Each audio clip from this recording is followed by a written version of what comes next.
Me dejaron solo el recetario de mi madre. Ahora hacen fila para comer en mi restaurante. Mi tía, la misma que tiró el recetario de mi madre sobre la mesa llamándolo basura inútil, ahora me suplicaba por una reservación, con lágrimas falsas en los ojos. Dijo que la familia debería apoyarse, mientras su esposo, mi tío Ricardo, asentía vigorosamente detrás de ella, mirando con avaricia el interior de mi restaurante lleno a reventar. La escena era tan patética que casi me daba risa. Casi. Pero el nudo que se formó en mi garganta era de rabia, no de humor. Era la rabia fría que se había estado gestando durante 2 años, desde el día en que me dejaron con nada más que ese libro de recetas y un dolor que creyeron que me aplastaría. Se equivocaron. Ese libro no era una reliquia inútil, era un mapa del tesoro. Y yo, el hijo olvidado, acababa de construir un imperio con él. Ahora estaban aquí, en la puerta de mi éxito, pidiendo limosna emocional. Mi madre, Elena, era una maga en la cocina. No del tipo que hacía esferificaciones o espumas, sino del tipo que podía convertir una simple sopa de lentejas en un abrazo líquido que te curaba el alma. La cocina era su santuario y yo era su único acólito. Mientras mi tía Clara y mi tío Ricardo visitaban solo para hablar de dinero o para quejarse de sus vidas, yo pasaba las tardes con mi mamá, aprendiendo el secreto de su sofrito, el punto exacto de cocción del arroz, la paciencia que requería un buen estofado. La comida no solo alimenta el cuerpo, alimenta los recuerdos, me decía mientras sus manos, manchadas de azafrán, me enseñaban a amasar. Yo no lo entendía del todo entonces, pero atesoraba cada segundo. Su risa era el ingrediente principal en cada plato. Cuando el cáncer se la llevó, esa risa se apagó, y con ella, la luz de la casa. El funeral fue un evento social para mi tía, una oportunidad de negocio para mi tío. Para mí, fue el fin del mundo. La lectura del testamento fue una farsa cruel, orquestada para reafirmar mi lugar en la familia, el último. La casa, para mi tía Clara, porque ella sabrá cómo mantenerla presentable. Las acciones y los ahorros, para mi tío Ricardo, porque él entiende de negocios. Mi prima Sofía, su hija, recibió las joyas, que se probó con una sonrisa mal disimulada mientras el abogado hablaba. Y para mí, el abogado hizo una pausa, aclaró la garganta y me miró con lástima. Y para su hijo, la señora Elena deja su colección personal de recetas, con todo su amor. Sacó un viejo cuaderno de cuero gastado y lo deslizó sobre la mesa de caoba. El silencio fue denso, pesado. Luego, mi tía Clara soltó una risita ahogada.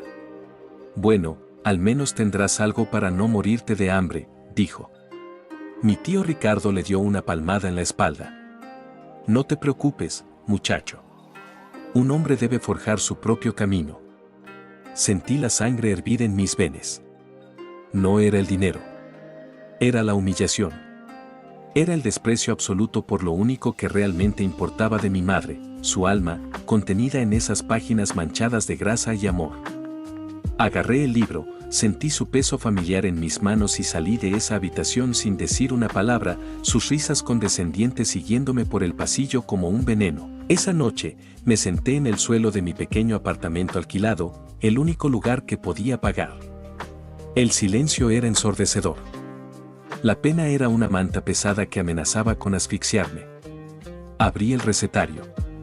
El olor a canela, a ajo y a papel viejo llenó el aire, y por un instante, fue como si mi madre estuviera allí conmigo. En la primera página, con su caligrafía elegante y ligeramente inclinada, había una nota que nunca había visto. Mi querido hijo, comenzaba. Si estás leyendo esto, significa que ya no estoy allí para cocinarte. Pero no te dejes engañar. Este libro no es sobre comida. Es sobre el amor que convierte un ingrediente en un recuerdo, una comida en un hogar. Es el legado de tu abuela, y el mío. No es un consuelo, es un arma. Úsala para luchar por tus sueños, para construir algo que nadie pueda arrebatarte. Ve y crea algo eterno. Con todo mi amor, mamá. Las lágrimas que no había derramado en el funeral brotaron sin control, cayendo sobre la página, mezclándose con las manchas de aceite de oliva de décadas pasadas. Ya no sentía solo dolor. Sentía una furia helada y una determinación de acero. Ellos no me habían dejado sin nada. Me habían dejado con todo. Los primeros meses fueron brutales. Usé mis pocos ahorros para comprar ingredientes de calidad, los mismos que mi madre insistía en usar. Empecé cocinando desde mi apartamento, vendiendo almuerzos a oficinistas cercanos. El primer día vendí 3. El segundo, 5. Al final del mes, tenía una lista de espera. La gente no solo compraba comida, compraban la historia que venía con ella. Compraban el sabor de un hogar que muchos habían perdido. Pronto, el espacio fue insuficiente. Alquilé un pequeño carrito de comida y lo estacioné en una esquina concurrida. Lo llamé el Rincón de Elena. Cada mañana me levantaba a las 4 para preparar los guisos, las sopas, las empanadas. Mis manos estaban cubiertas de ampollas, mi espalda dolía constantemente, pero cada vez que un cliente cerraba los ojos con placer al probar el primer bocado, sentía la risa de mi madre resonando en mi pecho. Un día, mi prima Sofía pasó por allí con sus amigas. Me vio, sudoroso y cubierto de harina. Se rieron. Míralo, jugando a la cocinita, la oí decir. Esa noche, trabajé hasta las 2 de la madrugada, perfeccionando la receta de las albóndigas en salsa de la abuela. No iba a dejar que ganaran. No otra vez. El éxito comenzó a ser un murmullo, luego una conversación en la ciudad. La gente hacía fila, una fila larga y paciente que serpenteaba por la acera. Fue entonces cuando un conocido crítico gastronómico, atraído por los rumores, apareció sin anunciarse. Pidió el plato del día, estofado de res. Lo observé desde mi puesto, con el corazón en un puño. Comió en silencio, con una expresión indescifrable. Al terminar, se acercó, me pagó y solo dijo una palabra, gracias. Pensé que eso era todo. Una semana después, su reseña salió en el periódico principal de la ciudad.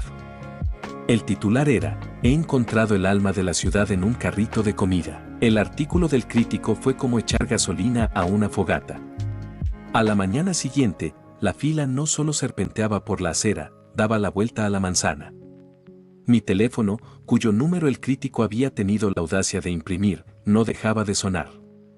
Eran radios, blogs locales, incluso un productor de un programa matutino de televisión. Estaba completamente abrumado. Vendí toda la comida en menos de una hora. La gente se quejaba, decepcionada por no haber alcanzado. Me sentí culpable y eufórico al mismo tiempo.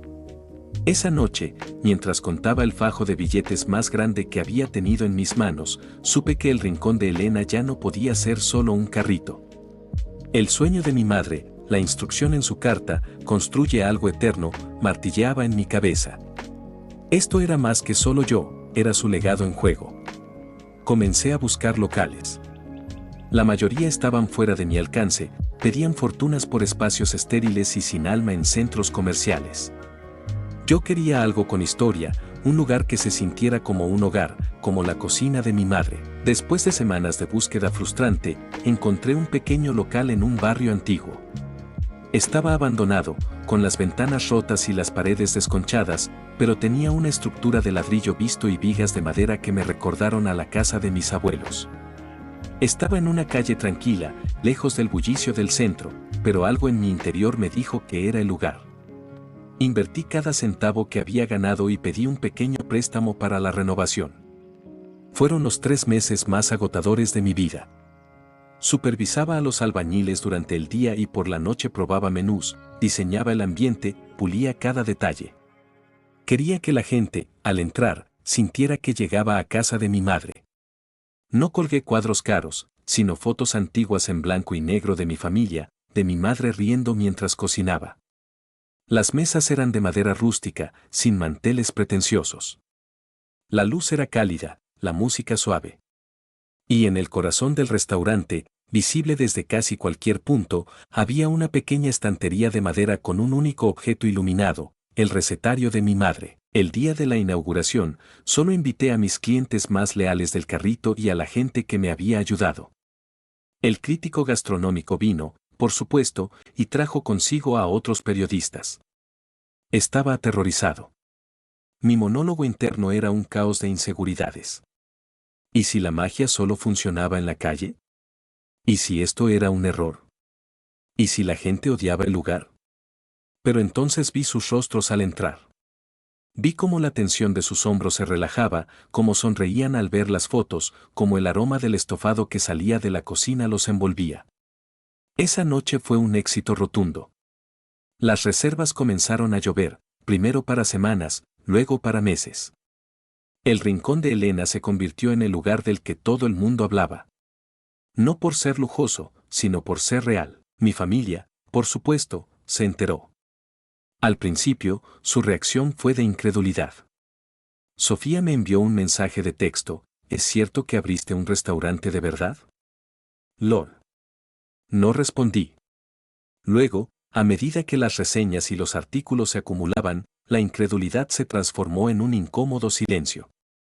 Podía imaginármelos en sus cenas familiares, hablando de mí en susurros, tratando de entender cómo el inútil había logrado algo que ellos, con todo su dinero y sus contactos, nunca podrían: crear algo genuino. La primera llamada fue de mi tía Clara. Su tono era falsamente dulce, como la miel sobre el veneno. Cariño, qué alegría. Estamos tan orgullosos de ti. Tenemos que ir a apoyarte. ¿Qué tal el sábado por la noche? Seremos 4. La forma en que lo dijo no era una pregunta, era una orden. Sentí un frío glacial recorrer mi espalda. Tía, respondí, con la voz más calmada que pude encontrar, estamos completos para los próximos 3 meses. Si quieres, puedo ponerte en la lista de espera. Hubo un silencio atónito al otro lado de la línea. ¿Lista de espera? Pero si somos familia. Exacto, respondí. Y sabes que odio el favoritismo. Mi madre me enseñó a tratar a todos por igual.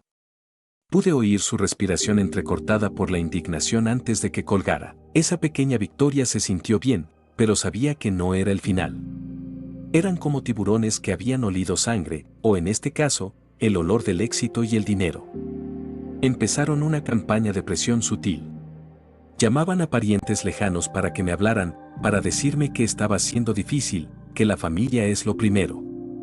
Mi tío Ricardo incluso tuvo el descaro de llamar para ofrecerme consejos de negocios, sugiriendo que debería expandirme, franquiciar, capitalizar de verdad.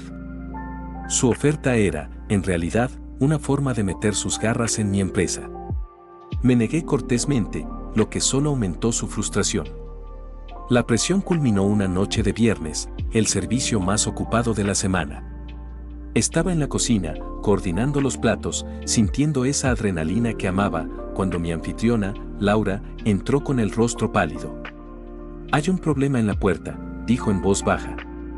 Una familia insiste en que tienen una reserva, pero no están en la lista. Dicen que son tus tíos. Salí de la cocina, secándome las manos en el delantal, y allí estaban. Mi tía Clara, mi tío Ricardo y mi prima Sofía, vestidos con sus mejores galas, como si fueran a una conquista. Me miraron con una mezcla de arrogancia y expectación, listos para hacer una escena. La música del restaurante pareció desvanecerse y todos los ojos se posaron en nosotros. El momento que había estado temiendo y, en secreto, esperando, había llegado. Mi tía Clara fue la primera en hablar, su voz lo suficientemente alta para que las mesas cercanas la oyeran, una táctica calculada para avergonzarme y forzar mi mano. Ahí estás, querido. Parece que tu empleada tuvo un pequeño problema para encontrarnos en la lista. Debes tenernos bajo, familia, ¿verdad? Sonrió, pero sus ojos eran 2 esquirlas de hielo. Detrás de ella, mi tío Ricardo carraspeó, ajustándose la corbata como si estuviera a punto de cerrar un trato. Sofía miraba su teléfono, fingiendo aburrimiento, pero yo podía ver la tensión en su mandíbula. El restaurante entero estaba en un silencio expectante. Podía sentir las miradas de mis clientes, de mi personal. Mi corazón latía con fuerza, un tambor de guerra en mi pecho. Durante años, me había encogido bajo esas miradas, había aceptado su veredicto de que yo era menos. Pero esta noche no. Este era mi territorio. Este era el templo que construí con los ladrillos de su desprecio. Respiré hondo, canalizando la calma que mi madre tenía al enfrentarse a una olla a punto de rebosar. Me acerqué a ellos, deteniéndome a una distancia respetuosa pero firme. Buenas noches, dije, mi voz tranquila pero resonante en el silencio. Laura no cometió ningún error. Revisé personalmente las reservas 3 veces hoy. No tienen una. La sonrisa de mi tía se congeló y luego se resquebrajó, revelando la fea mueca que había debajo. Eso es ridículo, siseó.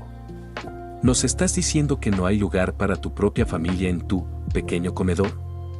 La palabra pequeño fue escupida como un insulto, un intento desesperado por minimizar mi logro.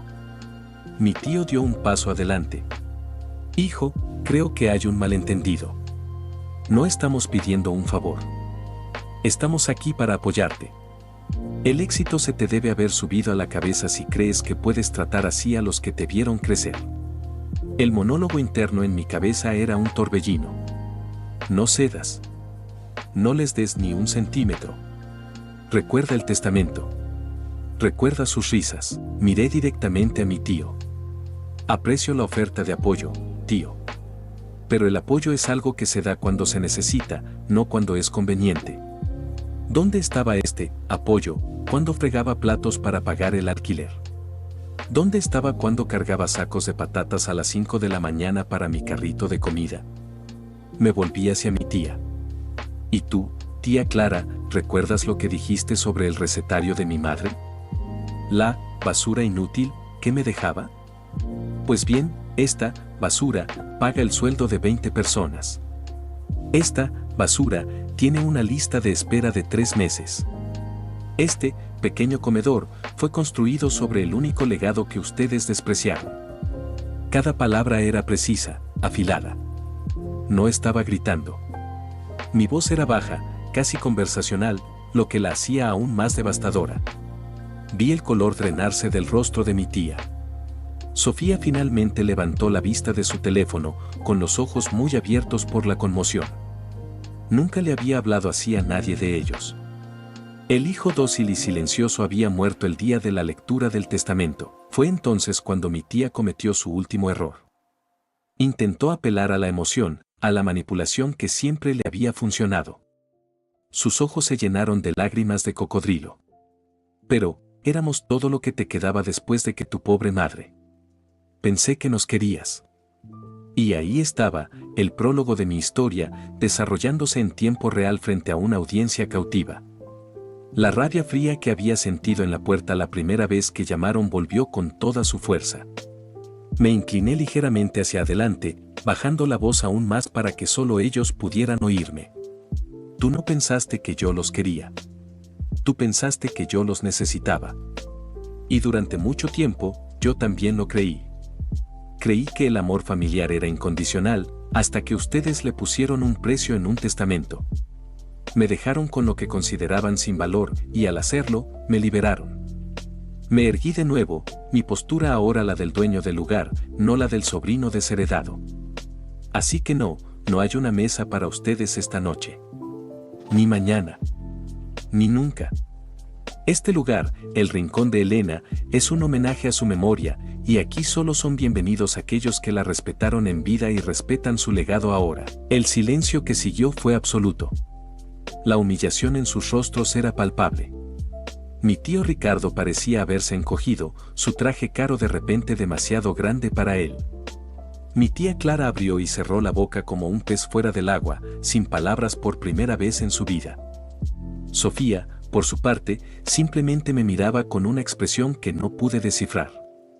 ¿Era odio? ¿O era una pizca de respeto a regañadientes? Sin decir una palabra más, se dieron la vuelta. Su salida fue una procesión de vergüenza. Mientras caminaban hacia la puerta, uno de mis clientes habituales, un anciano que venía cada semana, comenzó a aplaudir. Lenta y deliberadamente. Luego, otra mesa se unió. Y otra. Y otra. En segundos, todo el restaurante estaba aplaudiendo. No era un aplauso ruidoso y estridente, sino uno cálido y solidario. Era para mí. Era para mi madre. Miré a mi personal, que me sonreía con orgullo. Miré a mis clientes, que me veían no como un empresario, sino como uno de ellos. Sentí que las lágrimas picaban en mis ojos, pero esta vez eran de gratitud. La batalla había terminado. Había protegido el legado de mi madre. Había reclamado mi propia valía. Pero mientras volvía a la cocina, con el sonido de los aplausos aún en mis oídos, no pude evitar sentir que la guerra, la verdadera guerra por mi paz interior, apenas comenzaba. La confrontación había sido catártica, pero la pregunta ahora era, ¿qué venía después? ¿Podría realmente ser libre? La noche de la confrontación se convirtió en una leyenda local. La historia se difundió, no como un chisme malicioso, sino como un cuento de reivindicación. Mis clientes me trataban con un nuevo nivel de respeto, y la demanda de mesas, si era posible, aumentó aún más. Sin embargo, en lugar de sentir una euforia prolongada, me sentí extrañamente vacío. La victoria sobre mi familia fue como apagar un incendio ruidoso y molesto. Una vez que el fuego se extingue, solo queda el silencio y el olor a humo. Me di cuenta de que mi motor durante 2 años no había sido solo el amor por mi madre, sino también una furia subterránea hacia ellos.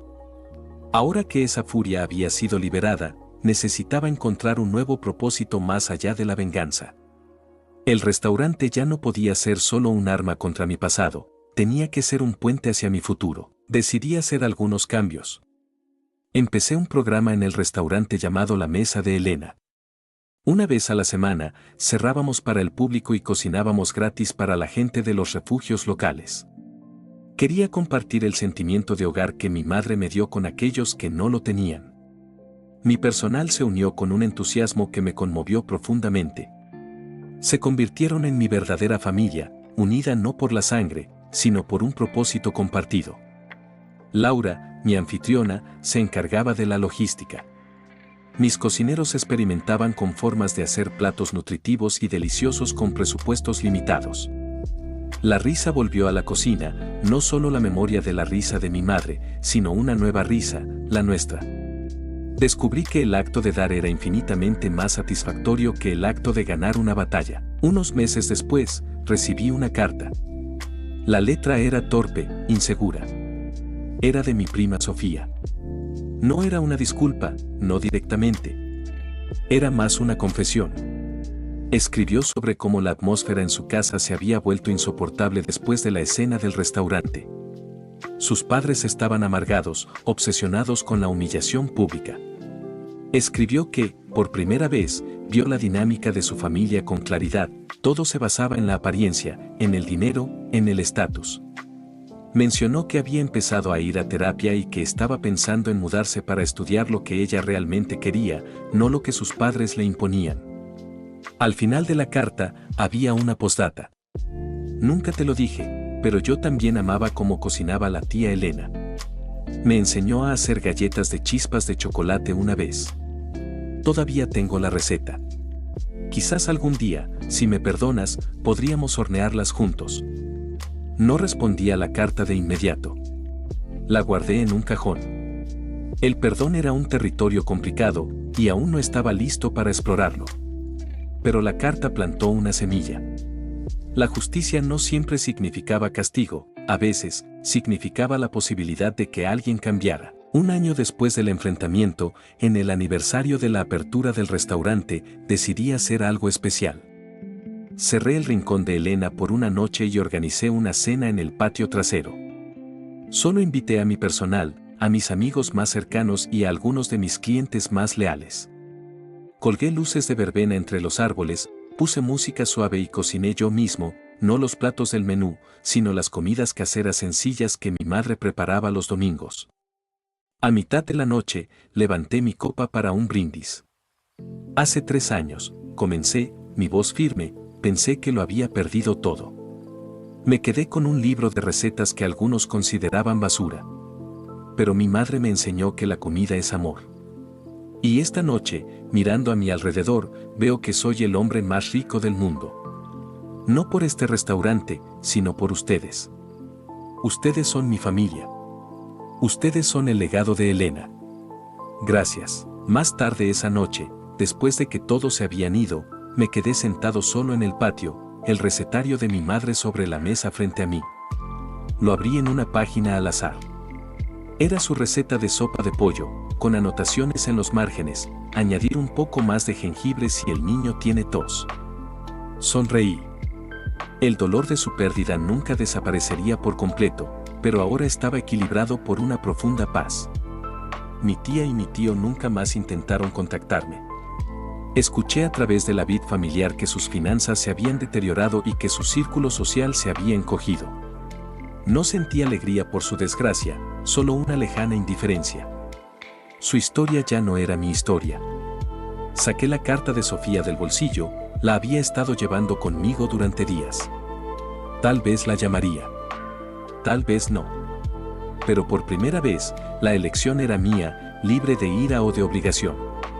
Tomé un bolígrafo y, en una página en blanco al final del recetario de mi madre, escribí el título de una nueva receta. Era la primera que creaba yo mismo. No se trataba de comida. Se llamaba Receta para la Paz Interior. Y el primer ingrediente era el perdón, empezando por perdonarme a mí mismo por haber tardado tanto en ver mi propio valor. El restaurante seguiría prosperando, pero mi verdadera obra maestra era la vida que había construido, una vida llena de sabor, de amor y de la serena certeza de que había creado, finalmente, algo eterno.